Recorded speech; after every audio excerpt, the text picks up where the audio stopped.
This is Glow in the Dark Radio.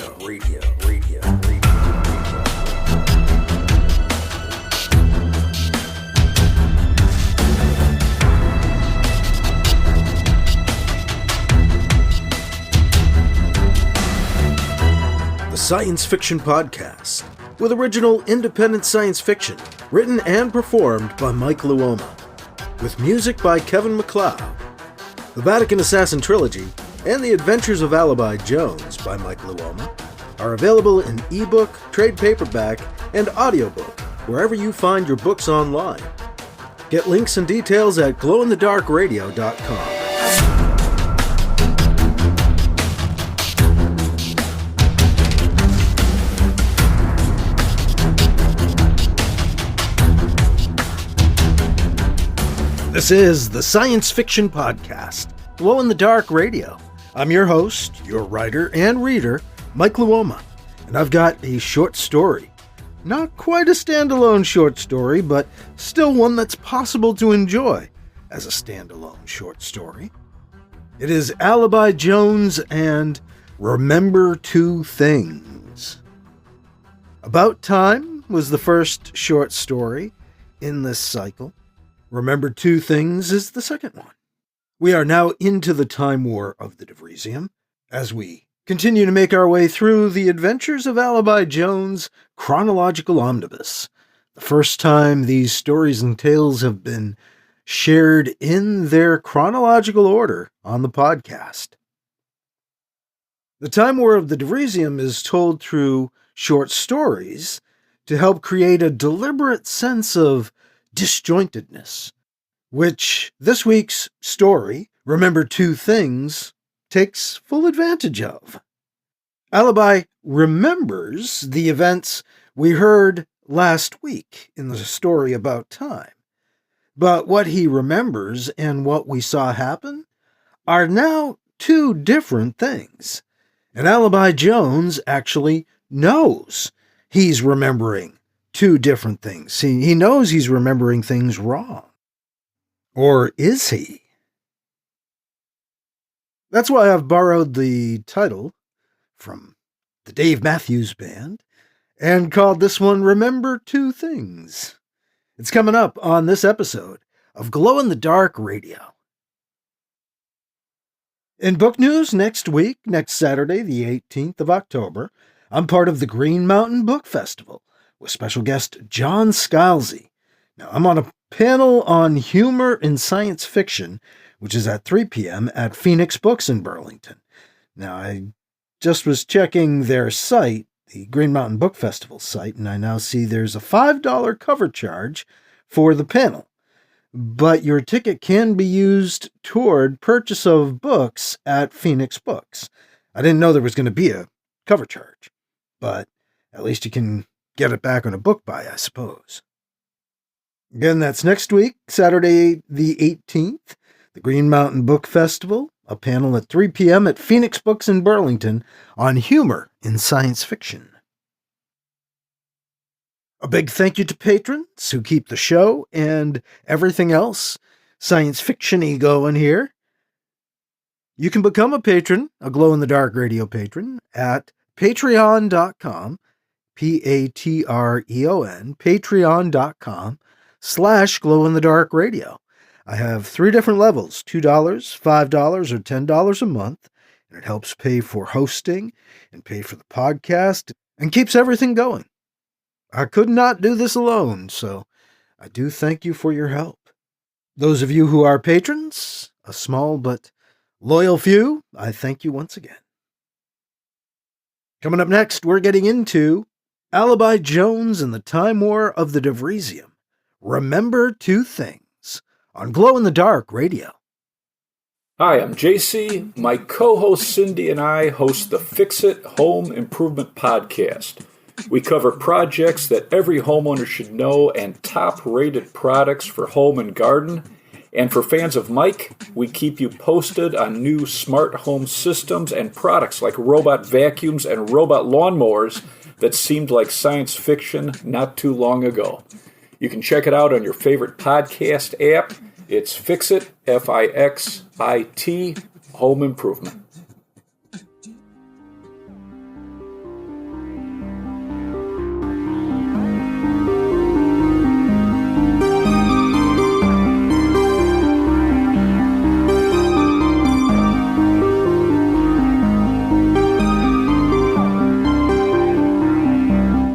here's Alibi Jones and the Time War of the Devrizium.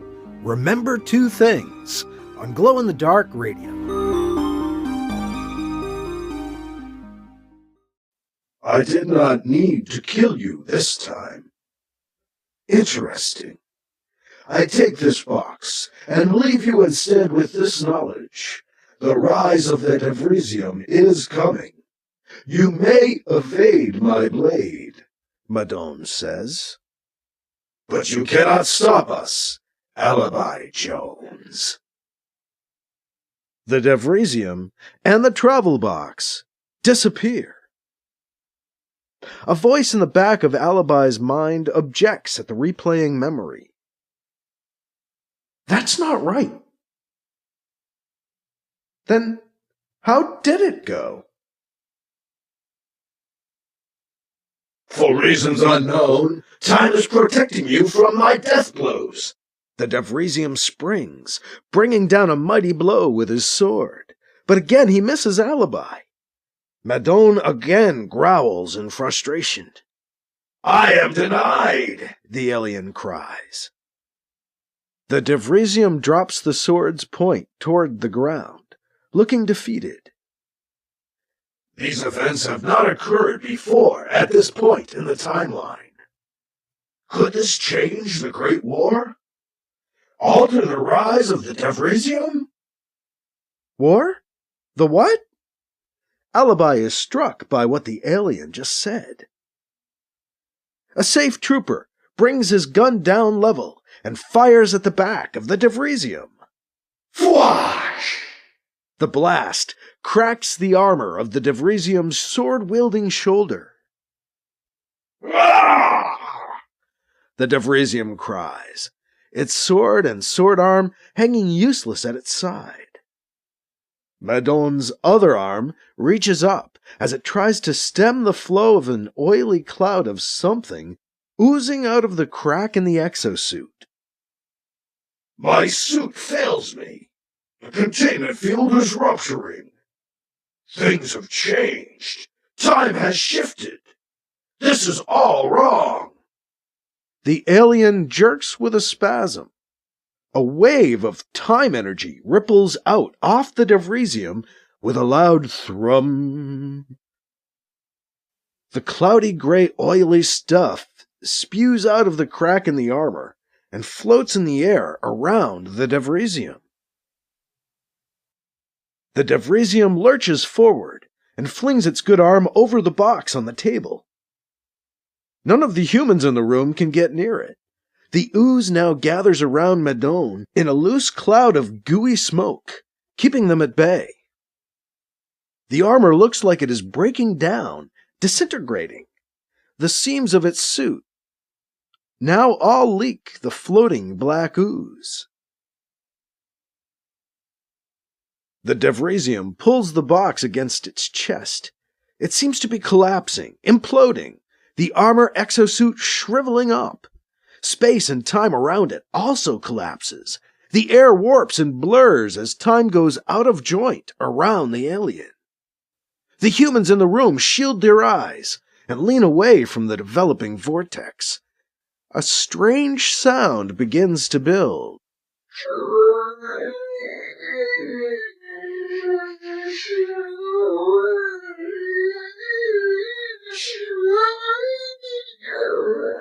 You have no idea, Madone says, his voice strangely distant. Time has changed. Space around the alien warps completely, spinning down into a black hole where his chest used to be. There is but a blur where the Devrizium was, as a loud pop fills the air. Then silence. The alien is gone. How can I remember something happening two different ways? Alibi sits up in bed, shaking his head. Dueling memories have him talking to himself. Did the Devrizium take the box? Or did he implode? Alibi rubs the bridge of his nose with his right hand, trying to sort it out. The Devrizium had appeared right here in his quarters, his rooms in his aunt's apartments on Ceres Central.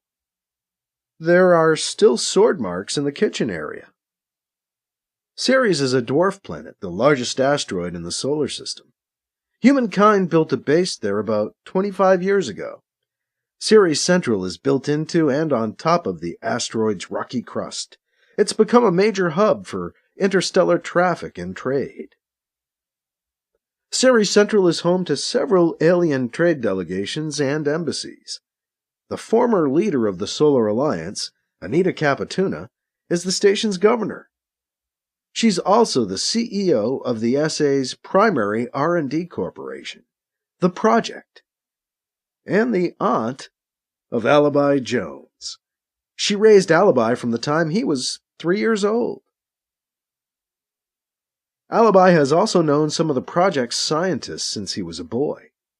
Who better to ask about timelines and memories than an old family friend who just so happens to be the leader in the young field of temporal physics?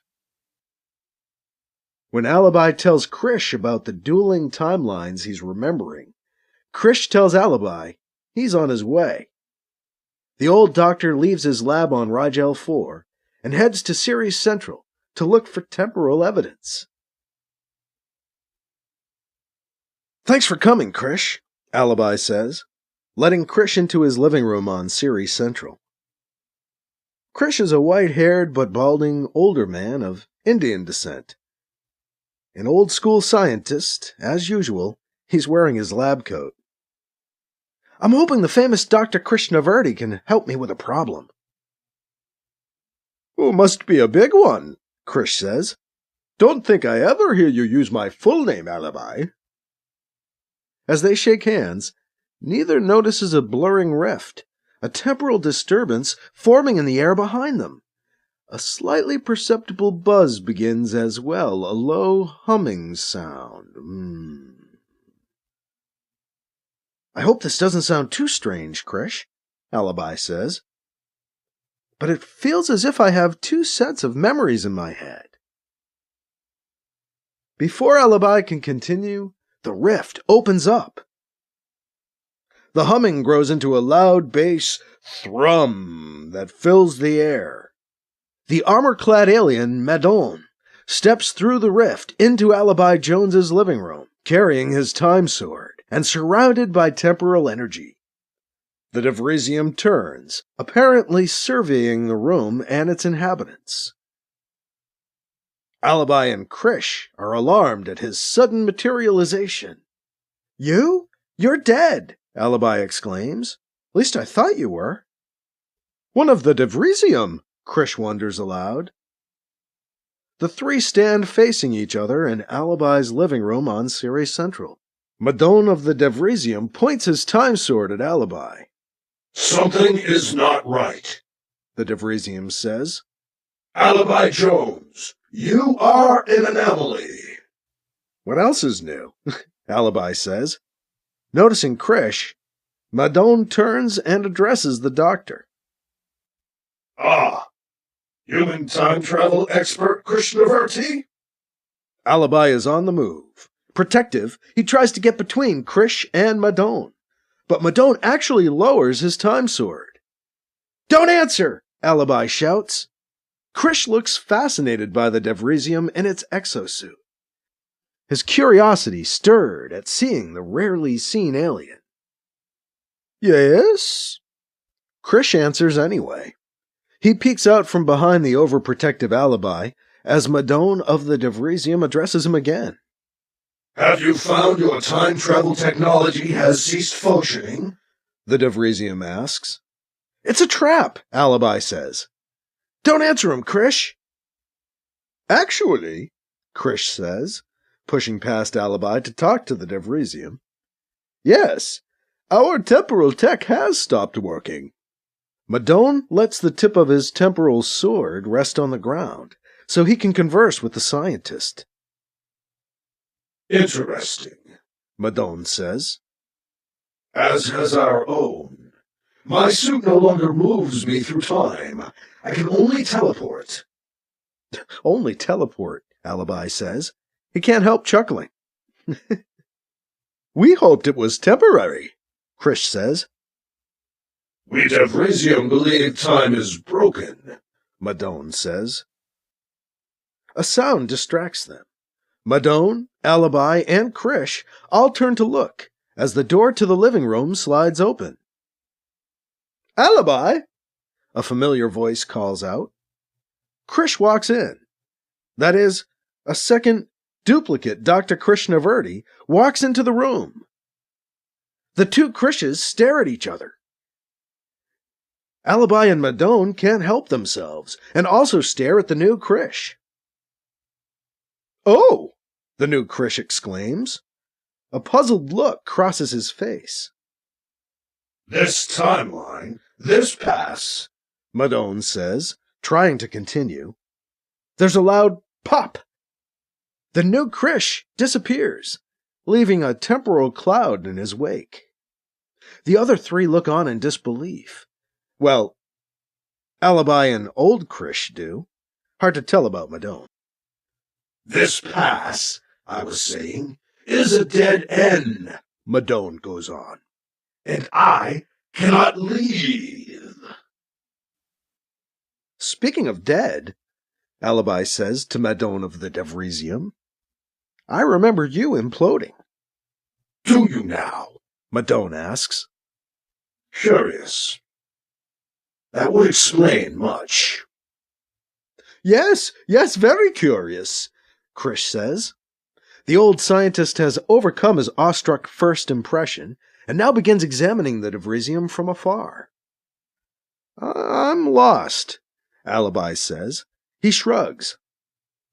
You are from the next pass, Madone says. There I am dead. Thus I cannot leave this time. But if I'm from the next pass, how come I'm here? Alibi wonders. The Devrizium sent you here, obviously, Madone tells him. Fools. The towering, armored alien turns to Krish. Dr. Krishnavurti, we need your temporal freezer. Alibi shakes his head. Krish doesn't have a temporal free. Yes, Krish says. All right. Alibi is thrown off by Krish's response. As he looks from Krish to the Devrizium, it's hard at first to focus on Madone. The alien is beginning to vibrate ever so slightly. We also need one of your advanced time travel units, Madone says. You can now send bioenergy backwards in time, correct? Krish doesn't have Alibi starts. Again, he finds he's wrong as Krish nods. You do? Alibi's eyes grow wide. He feels disoriented. I don't remember any of this. Madone towers over both of them. Alibi mostly confused. Krish too curious about the Devrizium to be scared or frightened. You are from the next pass, Madone tells Alibi. Events happen differently each pass. I guess, Alibi says. This pass, we are at war, Madone says. You humans have made brilliant strides in temporal technology. Thank you, Krish says tentatively. Travel backwards is extremely limited. But yes, we can send energy back. But it is a one-way trip. We cannot retrieve the energy after we send it. One way, Alibi asks. I don't like this. Unnecessary, Madone says. Alibi notices the alien is even more out of focus. Madone appears to be vibrating at a faster rate, almost flickering. Dangerous-looking black cracks have appeared in his exosuit. The alien ignores his state as he continues. Alibi must use the time freezer, Madone says. After he stops time, he'll have to send himself back through time to his past, to the moment just before I first appeared to him. Now Krish is shaking his head. But I told you, the temporal tech isn't working, Krish says. Alibi is not from this pass, Madone says. It may work for him. Freezing time should help. As the operator, he will be the one outside of time. He should then be able to send himself back to before the passes parted. Alibi looks confused, again. Before I saw you implode? Alibi asks. Or, wait, did you take back the box and leave? I remember two things. Madone shakes a fist in the air. The effort leaves after images floating in the air behind the alien's arm in pseudo-psychedelic trails. The Devrizium seems fainter, fading, as if dissolving into the time stream. Trying to remove Alibi Jones from the current pass by sending you back a pass. Only one Devrizium is fool enough, Madone says. They have splintered time. It is all ending. I am dissolving. Time is splintering. We must send you back, Alibi Jones. You'd work against your people? When they are about to destroy everything? Madone asks rhetorically. Yes, no matter. They already call me the Mad One, and I am already dead. Madone, Mad One? Alibi says. Oh. It seems obvious in hindsight. I thought it was Italian, he mumbles, making a joke. Madone, the Mad One, is now a dissolving blur. Passes intermingle. Outside observers? The alien says. It's hard to make it out. Do it! Go back! Goodbye! All Alibi and Krish can do is look on in a sort of horror as he melts away in front of them. Krish brings Alibi to his temporal lab on Rigel 4 for the experiment Madone suggested. He straps Alibi into a boxy, advanced tech time machine that looks like a shower stall with loads of tubes and tech tacked on. A massive time-freezing unit stands nearby. Alibi surveys the tech with a dubious eye as Krish explains the process. Alibi is going to go back in time, but he may not even realize it.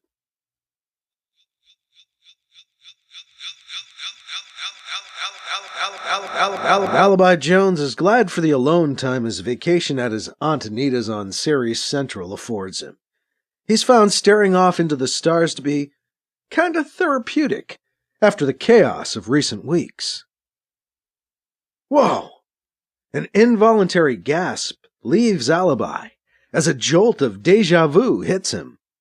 He sits up a little taller in his chair as he tries to figure out what just happened. Weirdest flash of déjà vu. More than that, though, somehow. Feel like I'm forgetting something. Alibi sighs. He remembers something else he's been wanting to forget. Should probably delete those old messages from you-know-who, he says to himself. He takes out his wand and does a search for her and her messages. Better play back the intros to be sure they're all hers, Alibi says, starting to check and delete the messages left in his system by the woman he'd now like to forget. Alibi Jones looks at Guy and RB in the airlock, two good, safe troopers. After the attack and implosion by the Devrizium Madone last month, Alibi's Aunt Anita had been able to convince the powers that be to beef up Dr. Krishnaverdi's temporal experiments for the project. Krish adapted his transspace nullifier to dampen temporal fields, creating a sort of time freezer, as he called it. The first, installed on Ceres Central, kept the Devrizium from attacking Alibi there. The second was barely in place at Krish's lab on Rigel 4 when the Devrizium made their first attack there. Now that it's working, The Devrizium have fallen back to the inner asteroid belt in Rigel's system. Alibi got his aunt's permission and help to get temporarily assigned to security for Krish's experiments. He wasn't sure why, but he told her, "I feel like I should be there, for some reason." Now Alibi and his crew are patrolling the asteroids, trying to track down the Devrizium. He and the other two EVA-suited figures leave their safe cruiser's airlock and step out onto the surface of a small airless rock in deep space. Alibi raises the screen of the portable scanner so they can all look at the readings he's been getting. The display lights up their faceplates and faces.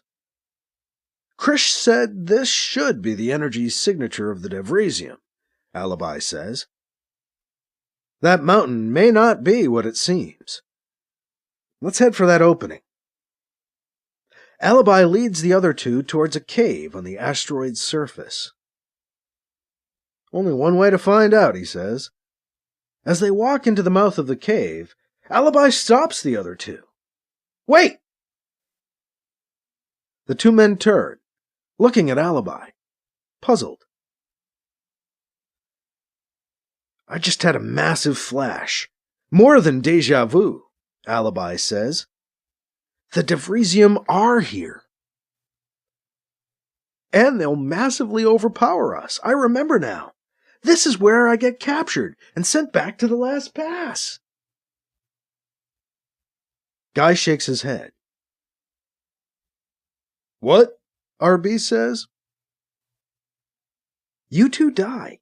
They capture me and send me back to another timeline that I only escape by going back into our past, Alibi says. But I remember now. We need to go. Alibi leads the other two out and away from the cave. We need more firepower, I think. Getting fuzzy again. The three men in the EVA suits walk away from the cave and back towards the ship. So, Guy asks, did we just change time? By not going in there? The three men stop. What? Alibi asks. Since they didn't capture you, like they did before, did we change something? Alibi is confused. There was something he was supposed to remember. But now Guy has a question. Captured? Alibi asks. Who? What was I saying? Guy asks. Alibi's puzzled. Why have we turned around? Alibi wonders. They're standing midway between the cruiser and the opening to the cave where they're getting the readings. Guy and RB just shake their heads. Alibi laughs. He starts back towards the suspicious-looking mountain. Alibi leads the other two into the cave. Let's go. They disappear into the darkness.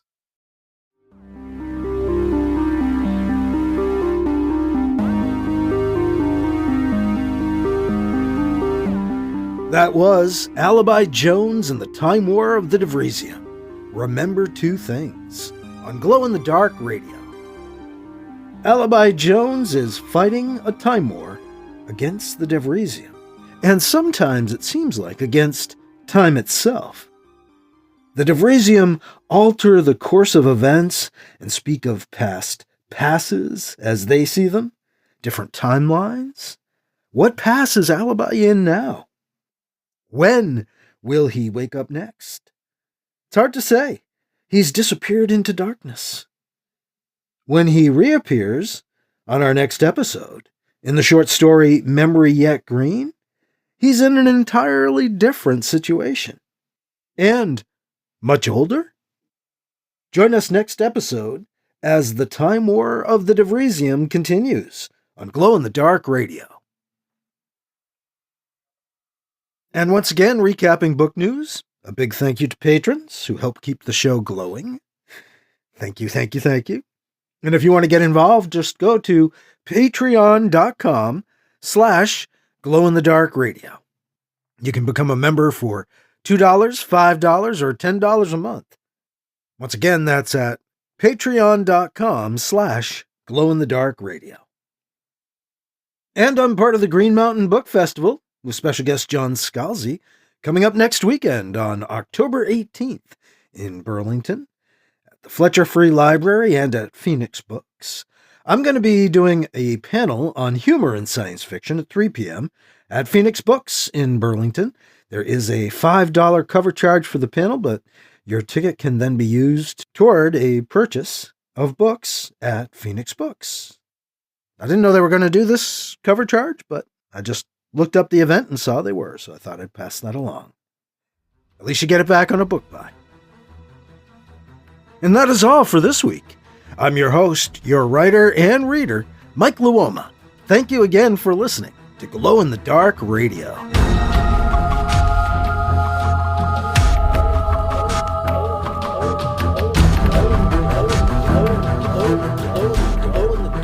Glow in the Dark Radio.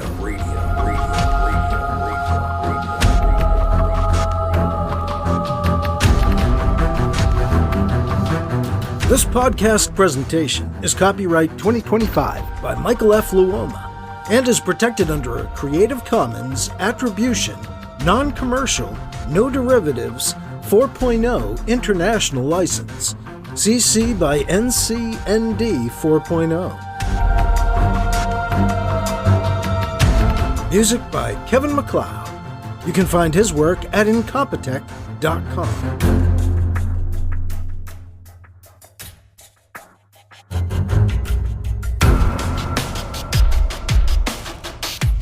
Mike's books are available in ebook, paperback, and audiobook, wherever you find books online.